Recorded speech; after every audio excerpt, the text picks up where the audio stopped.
Pour ceux qui ne me connaissent pas, je suis Jean-Claude Durousseau. On a une chaîne santé qui s'appelle Médecine TV, qui a 120 000 abonnés maintenant.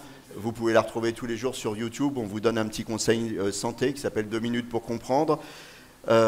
Pour les professionnels, on fait chaque semaine quelque chose qui s'appelle le JT de la radiologie. On fait aussi le JT de la radiologie interventionnelle et on fait aussi le JT de l'ophtalmologie, ce qui nous permet d'être en contact avec des spécialistes du meilleur niveau. Aujourd'hui, on va vous parler de la vue et de l'audition. Pourquoi on va vous parler de la vue et de l'audition? Parce que vous savez qu'on fait des petites réunions le soir au cours de l'année et je vous avais posé une question, je vous avais dit selon vous, quel serait le sujet qui vous plairait pour les prochains entretiens médicaux d'Anguin. Et on avait parlé de l'audition, et puis on avait dit, si on faisait vue audition en même temps, est-ce que ça vous plairait?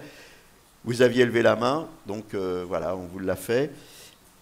Aujourd'hui, vous avez vu, il y a un espace expo qui est dans le hall, il y a un petit espace expo qui est derrière moi. Il y a une autre salle où tout à l'heure, on va avoir un programme spécifique vue. Je vous annoncerai les ateliers au fur et à mesure. Et puis, comme d'habitude, il y a des dépistages. Dépistage audio, dépistage vue, bien entendu. Mais on va aussi faire des dépistages hypertension et diabète. Vous allez me dire, diabète, finalement, qu'est-ce que ça a à voir avec le sujet d'aujourd'hui? Si vous avez déjà entendu parler des rétinopathies diabétiques, le diabète a une importance sur la vue. Donc c'est pour ça qu'on a fait ces dépistages aujourd'hui. On a un programme chargé, comme d'habitude, et vous savez qu'aux entretiens médicaux d'Anguin, on commence à l'heure, on finit à l'heure, et on est particulièrement attentif à ce que tout le monde ait son temps de parole. Nous, on donne 15 minutes à chaque orateur. Vous connaissez la coutume de la clochette.